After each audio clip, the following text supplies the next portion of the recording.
Hello,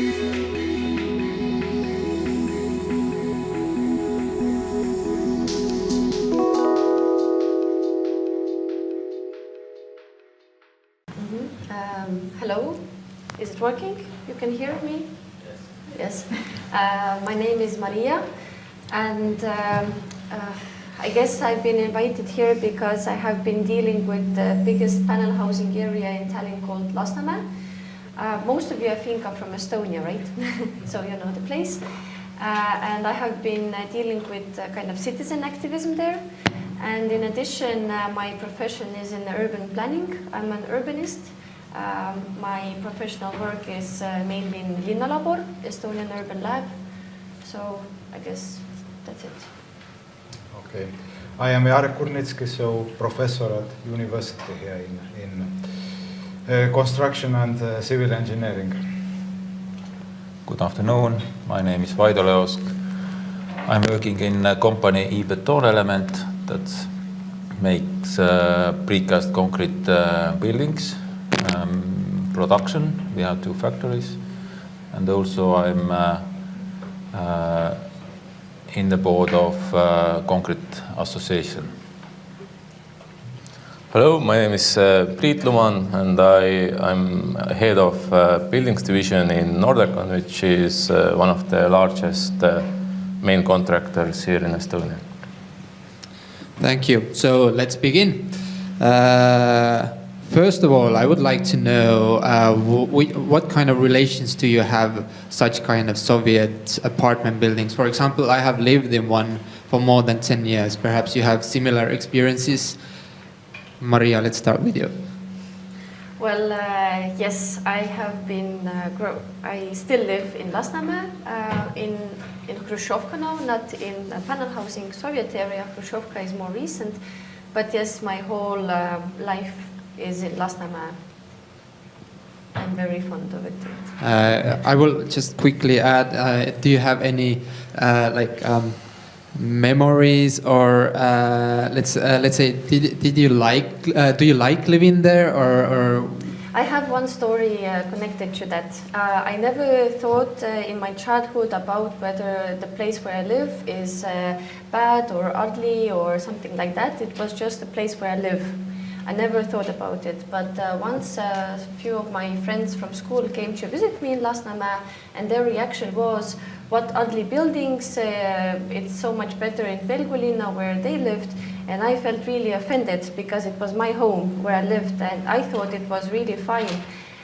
So that, I think, was a moment when I started to think what is an ugly building or what is an ugly environment, and it's so actually relative to people's habits and perception. I always thought that maybe I would feel strange to live in Pelgulinna. Maybe that would be an environment that is not mine. Maybe, you know, there's something interesting for me where I live right now. So it's, yeah. Jarek. So when I was a child, I was living in Õismäe for quite many years in a more modern apartment building. So these buildings were built in 1970s, and I was born in 1970. It was quite a new and modern building, and I think I was happy, and also our occupants were happy in that building.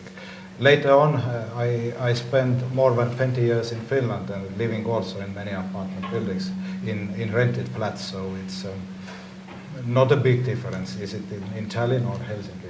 I think everywhere these buildings apartment buildings are quite similar.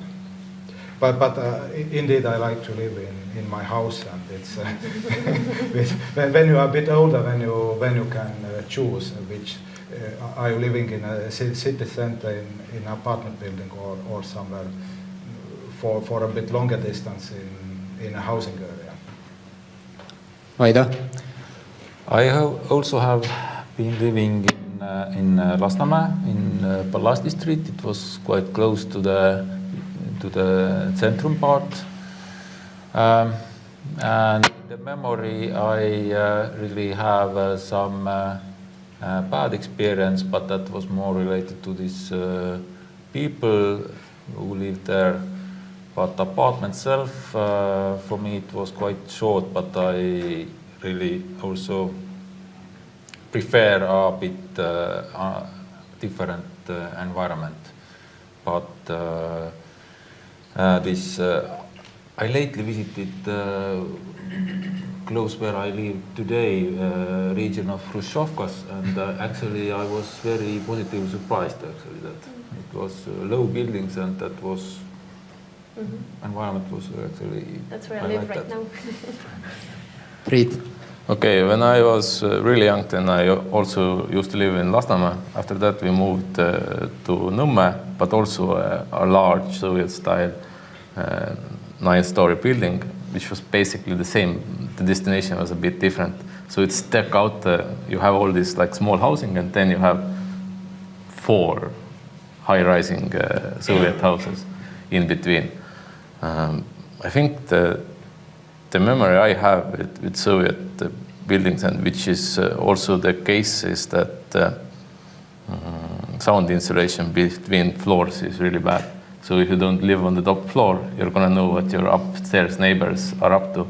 And I remember that my upstairs neighbor played the piano every evening. This was.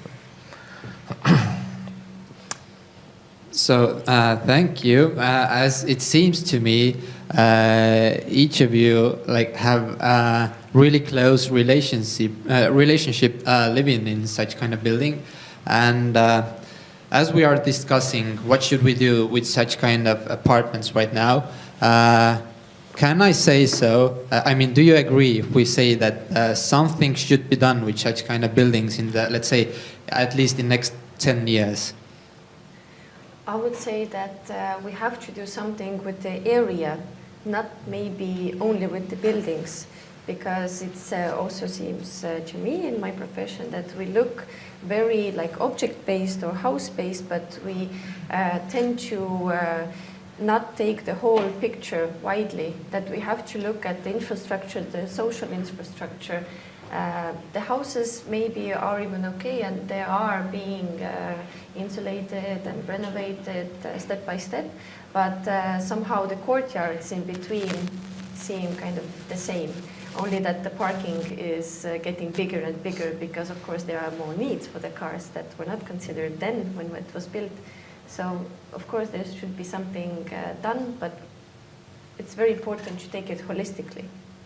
I'm glad you pointed it out. I will jump right away to this issue actually, because to me it seems also that yes, we can renovate, we can do quite a lot of things with such kind of old houses, but what should we do with these surrounding areas? Maria already pointed out parking is one really big issue that we have to solve, but there is also the general area and also like the contingent living there, safety issues, and also places where people can spend their free time. What do you think about this? How should we solve this problem or these problems? Let's start with Jarek. Yes, this living environment is indeed very, very important, but the quality of our living environment is good. And in Estonia, we likely do not have such areas where low-income peoples only are living and slumming problems. So in Estonia, if something was good in that Soviet period, it mixed very well all the population, and as I told, 65% of Estonians are living in these apartment buildings, and they include also very rich people and middle income and low income, and if they are well mixed, then there will be no problem. And basically, to have a better safety, what we will need, it's just that the life standard will increase in Estonia. So that's the only thing that can make more safety. What we can do, we can indeed make more parking places, playgrounds, to put more trees, make these more attractive. But these let's say these districts like Mustamäe or Õismäe, they are already very well established. There are many services and all the schools, daycare centers, everything is there. So it's quite a good living environment from that point of view.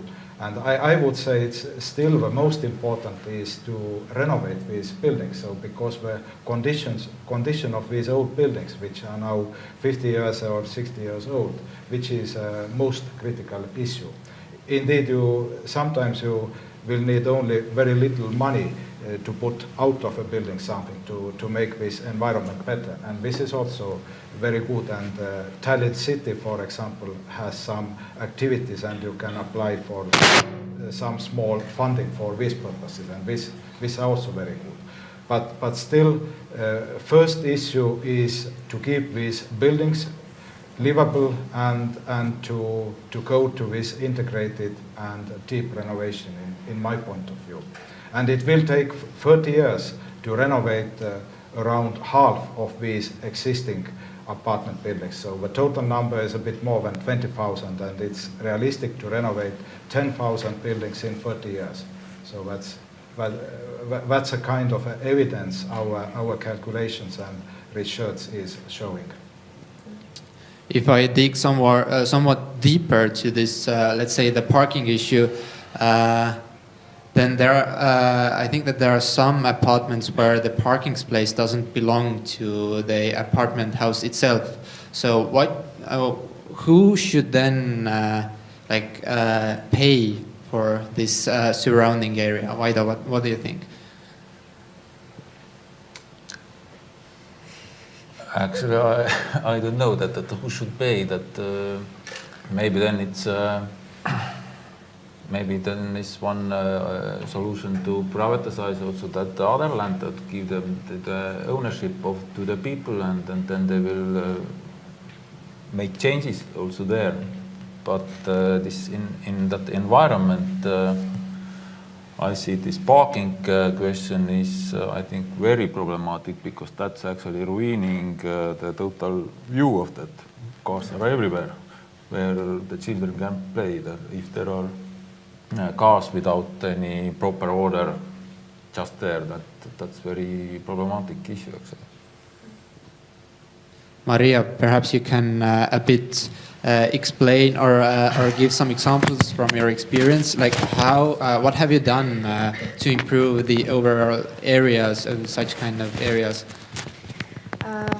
Well, I can speak about Lasnamäe, because Mustamäe and Õismäe are a bit different. As you said, they are already established. I mean, they were built until the end, how they meant to be. And Lasnamäe was unfinished, so there are a bit different problems. And there's a very big potential to develop this area. And one thing that we as this citizen organization Lasnamäe has been doing is, the message is that it should be attractive for young people. For young people, not children only, because usually in open space or like in the parks, there are a lot of things to do for the children, for the families with children. But if you are a student like you, or if you're a young family that don't have children yet, should you go only to the city center to spend your free time? So what could be those kind of attractive services, not only, shopping malls, which are in abundance in Lasnamäe, but what could be else there, and also in public space. And that's what we were trying to do. We cannot kind of build something as a cityist group, but we can maybe organize some events. One that has been very popular and very kind of good solution and very easy was open air cinemas, to try also to engage people to use their space when we have this opportunity in summer, because people don't actually know their opportunities. For example, last time there's Pae Park with the river, well, not river, but lake. And we found out that actually many residents in Lasnamäe didn't know about the existence of the park.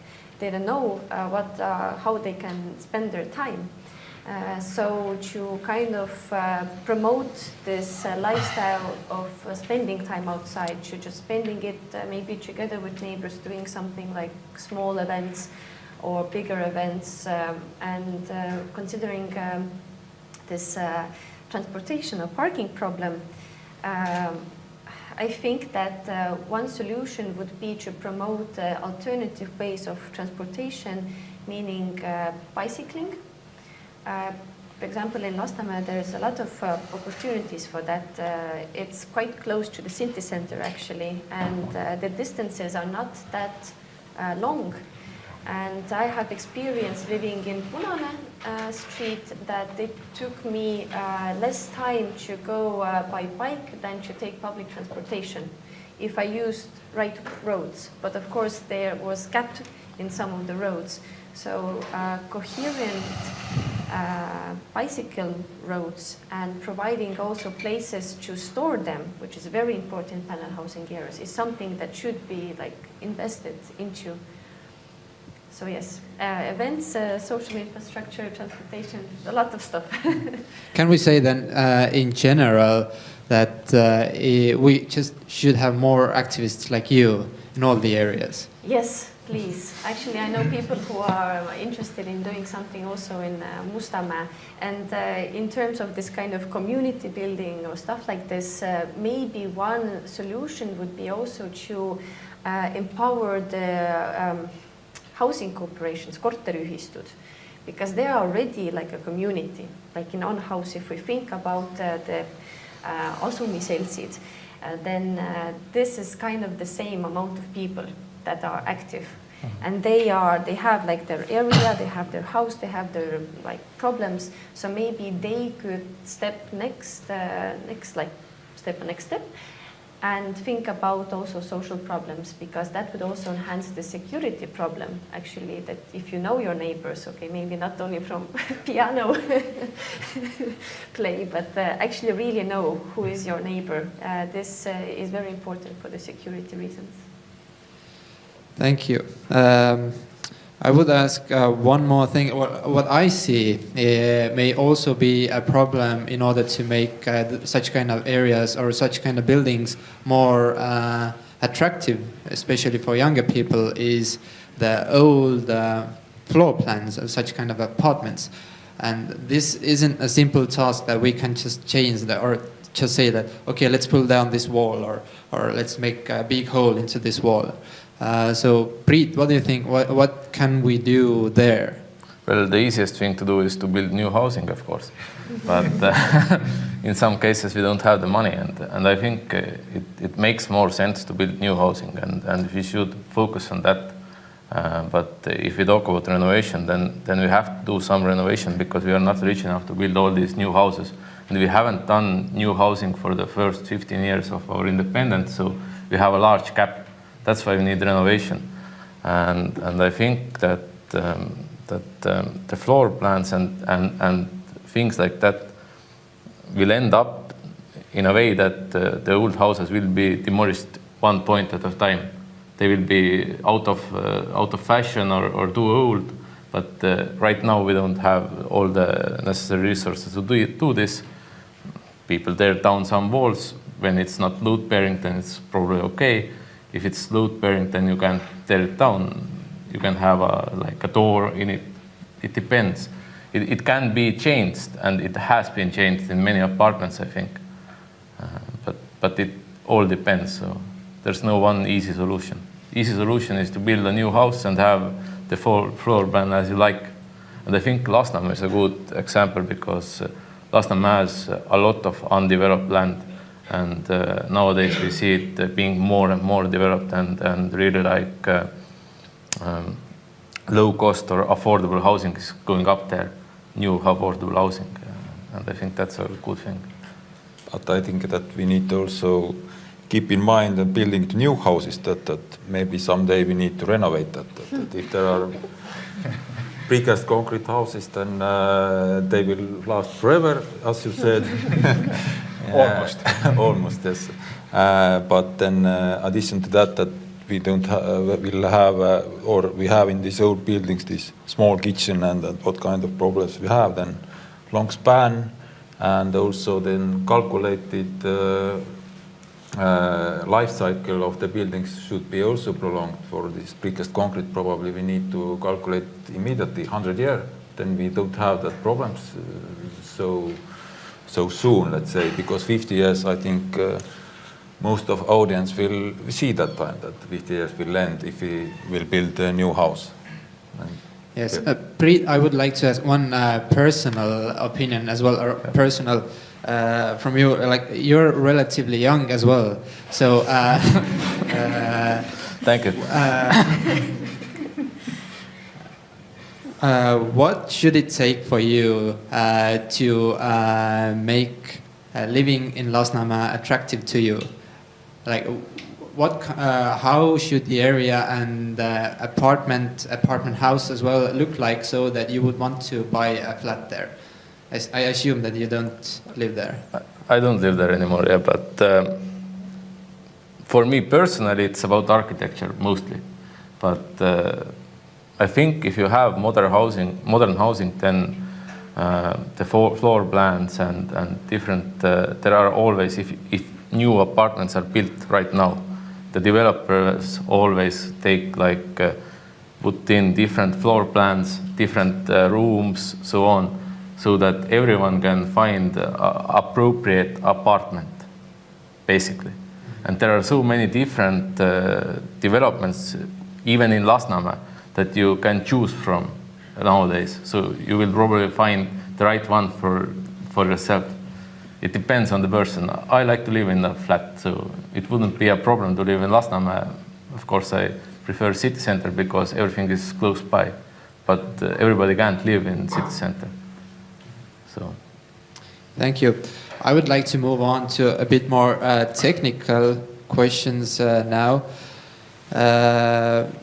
Jarek, I think it's a question for you. What do you think, how far should we go with the renovation right now? Earlier in your presentation, you showed us the different programs we have in Credex right now. But technically, is it possible right now to achieve even the level A with renovating the buildings? Yes, it is possible. We are doing also this here at the university, having our own building. This will be done for the class A, which will be a nearly zero energy building, but this is very expensive. So in my understanding, this the level we have right now, this class C, so it's not anymore working for some reason.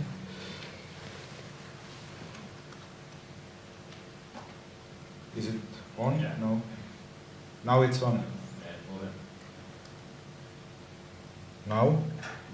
Now it's on. Okay. So this is a question of a cost optimality. So what is done right now, and the cost is close to 300 euro per square meter. This is a kind of that's financial. Let's say, financially acceptable for the occupants, and they get a bank loan for this kind of a renovation. And it is also taking into account current energy prices. It's a reasonable level. So maybe after 5 years, it's not yet a reasonable level. Then it can be improved to class B. But right now, it's a good level.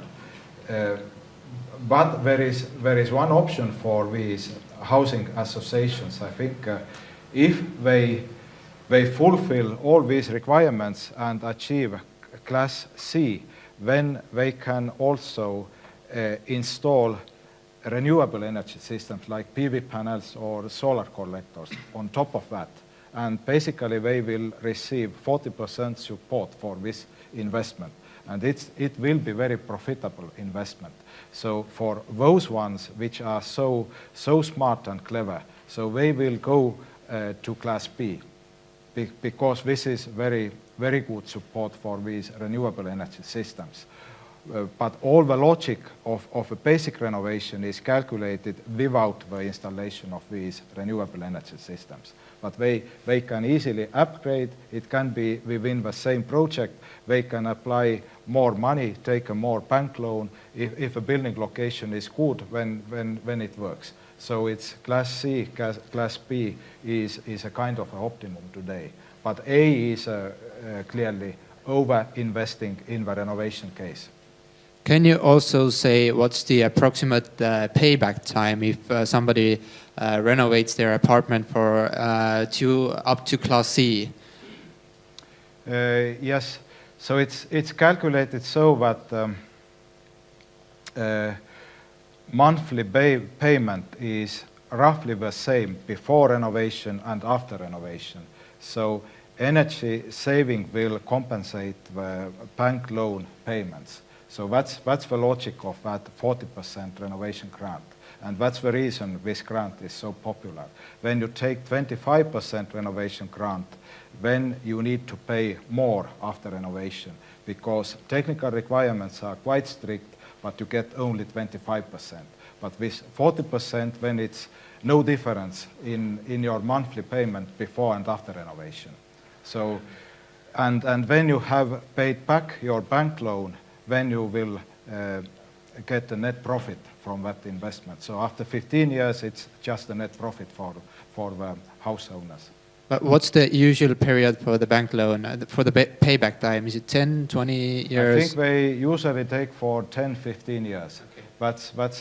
Estonians are not happy to take longer bank loans. They are somehow conservative in that business. We should learn from Central Europe, take for 40 years and don't care. Central bank will print more money and it's not a problem. Or your children will manage, yes. Vaido, I would like to ask one technical question from you as well. Earlier on we talked about the framework that it will last without problems. We most probably do not have any major problems with the framework of these buildings. But what about facades? We have masonry facades, we have concrete facades, we also have some balconies. What about these? With these old buildings, I think most problematic area are connections to these balconies, because if I remember correctly, there has been also some accidents related to that. Facades itself, of course, this technology was a bit for facades. This old one was probably not well done, so there might be problems, but I have not heard that is the major problem for these facades, but they can be done nowadays much better. Maybe Arek knows better that what the investigations showed, that how deep was this carbonization there in the facades. It depends. Indeed, in some cases, yes, corrosion of reinforcement steel is a problem, and when you need to apply new elements in the facade, but this is not very expensive. This balcony problem is much more difficult, and depending on the building, sometimes you need to cut the existing balconies and to install new ones. So it might be easier solutions to go to renovate these old ones. So this is really a problem, but we do have solutions how to overcome this. I would like to ask one more question about the energy efficiency part. It's developing as well. Right now we have some kind of standards. What do you think, how fast are these standards? Like how strict will these standards be in 10 years? May this happen, may there be such kind of situation like in 10 or 15 years, people will find themselves in new need of renovation because the standards are that much higher? Yeah, well, that has happened for most of Estonians, because energy performance requirements have really did a very fast development during last, let's say, 20 years. And now it is maybe development is, to say it very roughly, it's one energy performance class in 5 years. So after 5 years, it's class B will be a common practice when we speak for the renovation. So indeed, now we will move to nearly zero energy buildings. It's class A, and that will happen everywhere in Europe, and it's already from 2021. All new buildings have to be, and then we can expect that it will take a longer time in the renovation to follow, and it's typically one class less in the renovation. That's a rule of thumb. So you can say that after 5 years, it's really a class B, what can be realistic for the renovation. And one class per 5 years is maybe reasonably fast development, what is happening and ongoing, and what we can expect based on the increase of energy prices. I would like to ask the same kind of question, but from a different perspective. Maria, what do you think? How fast is the development in people's need? Like right now, we expect energy efficiency. We like big windows, nice surrounding. Indoor climate is important for us. How is it going to develop in time? What do you think? I didn't understand the different perspective. Well, energy efficiency, the requirements are getting higher and higher and higher. My question is, are people's expectations getting higher and higher and higher as well? It's hard to say for me. Never thought about it. So maybe we can think a bit before to say, but architects typically say that function follows form, or sometimes vice versa. But it's really that people very often adapt, and when you come back to this floor plan issue, we can easily compare floor plans in Mustamäe and in Lasnamäe, and we know that there are more modern buildings in Lasnamäe and actually larger kitchens, bathrooms, and so on. But when you compare prices of apartments, when those one having very small kitchens here in Mustamäe, these are more expensive. So it shows that indeed these floor plans will not adapt so easily, but people will adapt. So that's kind of a reality. Or maybe it will mean that people change apartment when you need larger kitchen, when you move out and you take another one, and that's a common real estate market. I think maybe the future generations, maybe young families, they need a lot of flexibility. Maybe this is some kind of a need, because I changed my apartment 1 year ago, and it was hard to me to find a floor plan that was according to my needs. And actually the new developments didn't fulfill that, because they were all more with open plans and just one this additional bedroom. But I wanted two, and well, kind of something didn't kind of fit with what I needed, because I wanted to have more perspective for the future, but at the same time that it would be functional already now. So this kind of flexibility was maybe not present there when I was looking. Maybe to think about that. And also, I think one very interesting development in Lasnamäe right now is this Vega development in this former maritime academy, where they invest a lot of kind of volume into common areas.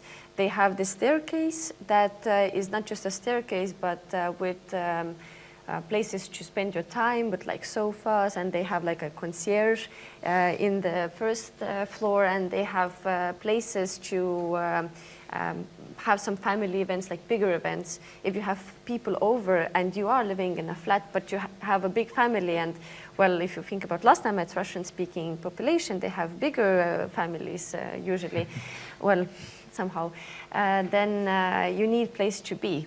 So this is maybe something that could be considered, and it's very interesting how this Vega development will actually be fulfilled. So something there, maybe. Thanks. I would like to make a short break right now. I mean, we have some questions from the audience, and I will invite Kadrian here to ask those questions from you. Yeah, the first question is for Vaido. You manage one of the biggest precast manufacturing companies in Estonia. Do you personally prefer renovating or demolishing and build new from element building? Yeah. I have controversial feelings in that as I said, that's very positive that this old building made from precast concrete are so strong. It makes somehow positive feeling, but let's say really these functional problems and looking to the future is, I think that we need to start very soon also demolish and rebuild these houses, because if we think about this total amount of them, then that will be very long process, and I think that the state government has to take at least some steps to start to study that and make some pilots probably that shows that what is the benefit of such kind of solutions. And before I came here, I actually also opened Kinnisvara web page and looked the prices, and actually this difference of the new flats and the old one was somewhere 700-800 euro per square meter already, at least in Mustamäe I looked. So I think that's if renovation is 300, then we are actually, if we compare the value in square meter prices, there is no big gap anymore. That actually, if the people want to calculate that, then maybe it's quite close to the time that it's worth to start to make also such changes. So I don't have a 100% clear answer to that, but I prefer that we start that process of also demolishing and rebuilding the new ones. Thank you. Next one is to Jarek.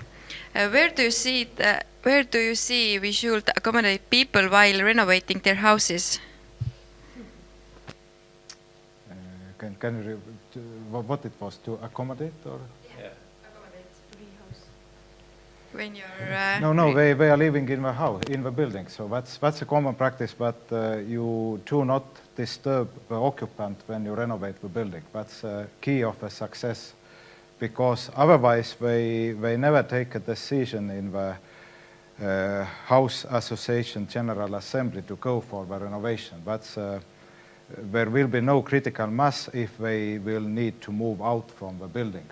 So all the renovation technology is developed so that not to go into the apartment, not to go into the private area, or if you need to go for a very short time period, just to fix the windows or something very small in the apartment. So this is something else. When it is a rented building, when this can be done, you can move out these occupants, but in privately owned buildings, I don't see a way.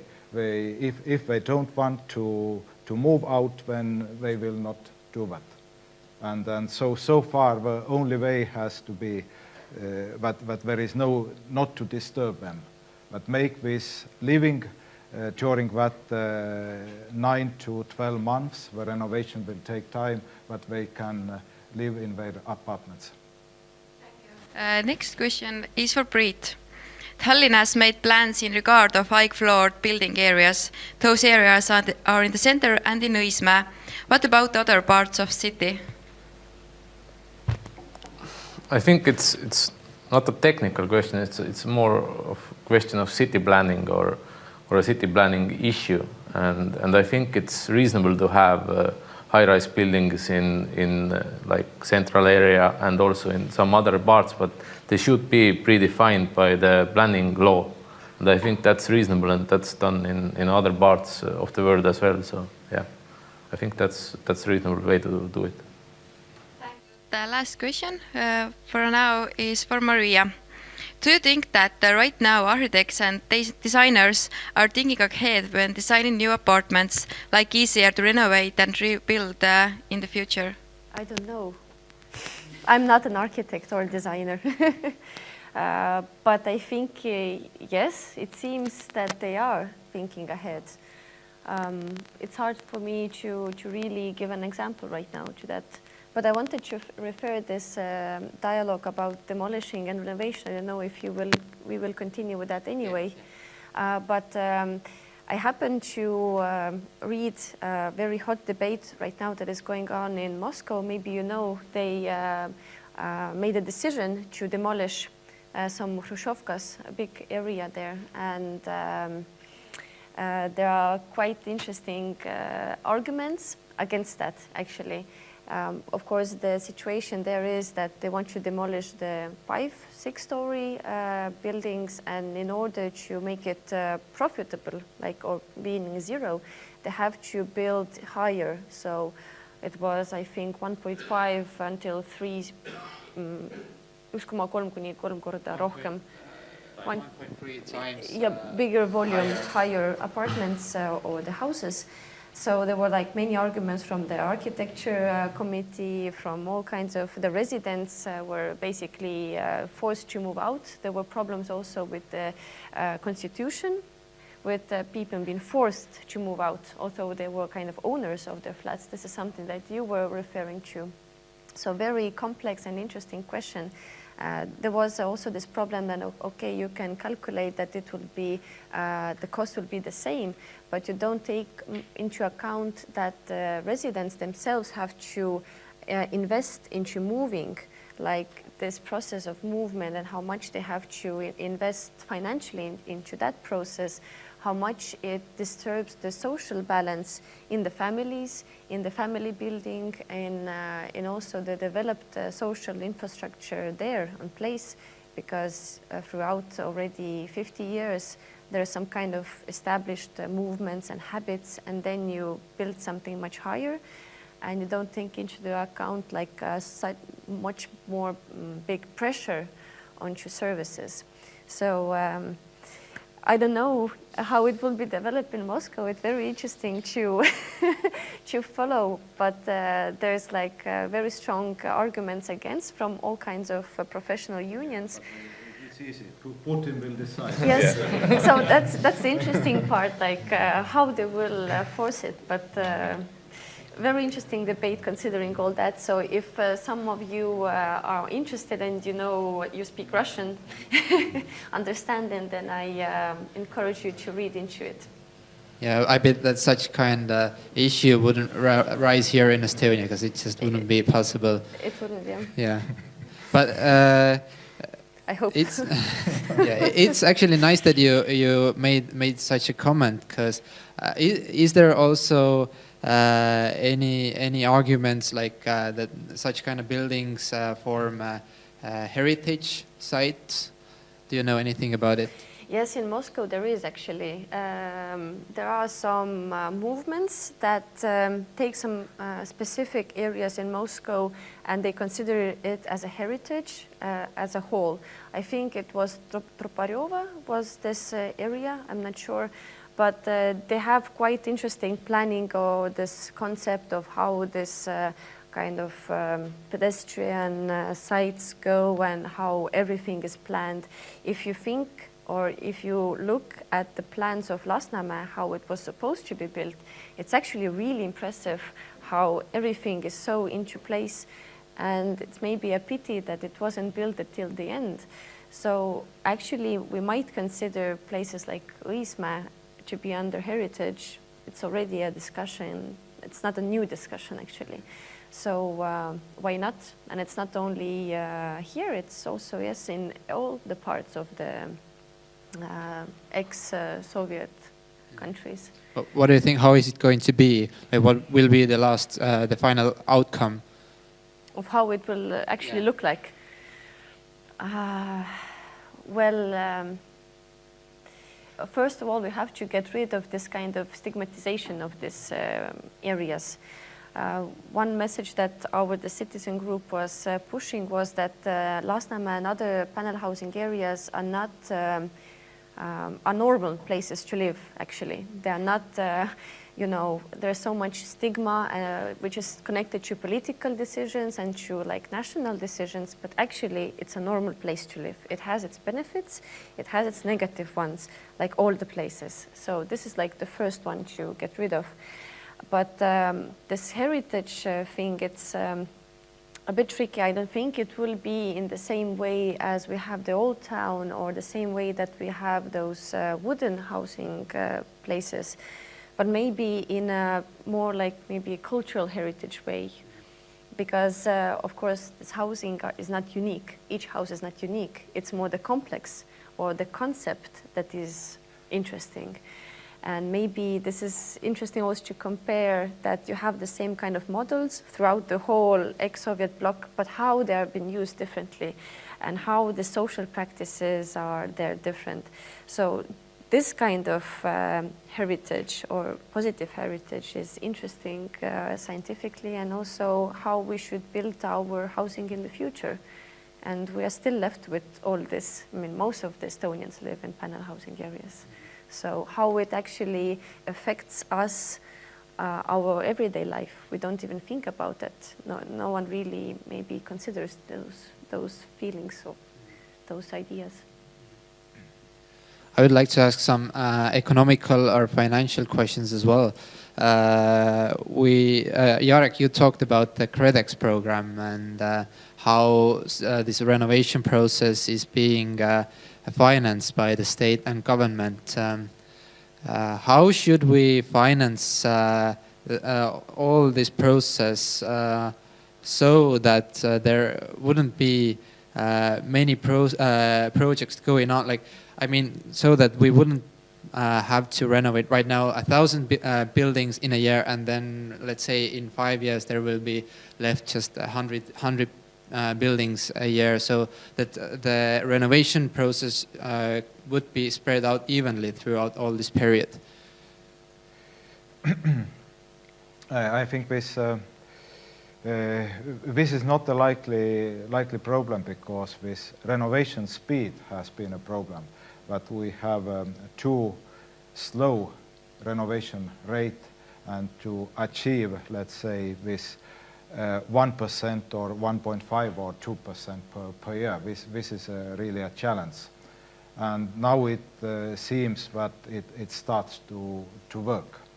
And it's not a big difference if we renovate 50% of these apartment buildings in 20 years or in 30 years. It's maybe not a major difference. It's important that we are doing a good quality renovation, and it's integrated, and everything is done at the same time, so that the technical condition of the building is preserved, and also indoor climate is of high quality, and so on.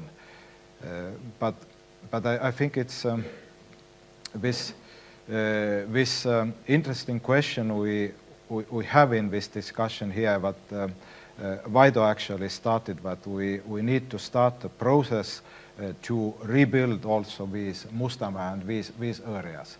And how it can happen, I think the only way to initiate this kind of a process, we really need very intensive new build, because in Tallinn there is still very lot of land available for new building. And if we can increase our construction rates of new builds, or let's say to double at least these rates, when this can lead to the situation that these old buildings are not anymore so attractive as today, and these price differences will be even much higher. And if it is a lot of price difference, then some housing associations can really calculate maybe to demolish and maybe to build a new one, and maybe it will be a business for them, or let's say will have an economic sense. So the solution is to have more new build, and then you can expect that something rebuilding will happen with existing buildings. I think this is the only mechanism what can work in reality. But indeed, when it's a question, how much, what's the capacity of a market, how much new apartments is possible to sell in Estonian market, and this is not very clear. But if we will double this market, that we have clients for these buildings, so that's a small problem. Still, we need some money printing from some bank to do this operation. But basically, this can show the mechanism how it can go. Preet, you wanted to add something? I think that what's important is that we support this new building, not by grants or stuff like that, but that we really cut red tape, because right now what the problem is, especially in Tallinn, is that permits take so long. So if you have land and you want to build on it, the planning process will take you 5, maybe 10 years. Getting building permits will take you at least 6 months. It should take 1 month by law. So this will take so much time. And as we know, time is money. So you have capital invested in it, you will pay interest on it. This will all get figured out into the cost of new apartments. So in order to improve new buildings, we should really speed up the planning process, because we have ample land, especially in Lasnamäe, where there's actually no problems to have this planning process go on faster. Yes, I agree with you. Also, the last question, I think, there still may be problems. Like right now, renovation process is free will. Like if the occupants want to do this, then they may apply for the grant and so on. But in the end, in 20 years, I think if nothing is going to be done with the very last buildings, how should we force such kind of occupants to do something with their buildings? Waido, what do you think? That's very complicated. There might be a riot, I think that. But there is, I think really that the government also needs to give some, by the law or some kind of support, because I think anyhow in that to have such kind of voting that everybody agrees, that I think that is very difficult to believe. That there has to be also some in legislation some ways to do that. My opinion. Anything, Maria? What do you think? Well, motivation in some sort. It could be additional tax on those houses that haven't done it yet, which is quite harsh way. That could mean riots. But somehow a really good social campaign to make people understand why it's necessary is important. Well, also this programs that we have now, this Roheline Elu and so on, this, and also all kind of renovation possibilities didn't happen overnight. They were also introduced gradually. So by educating, I guess, the residents, but yeah, it should be somehow on different levels, I guess. Yeah, I think it's almost time to end for us now. And if we go back to the initial question, like whether to renovate or whether to demolish, I think it's not just black and white. We should do everything. We should renovate, we should demolish, and we should rebuild, as we found out today. And as if I see the poll that we have, then we can actually reach kind of same conclusion that yes, we should renovate, but on the other hand, we should demolish and rebuild new buildings as well. So I thank you, all the participants.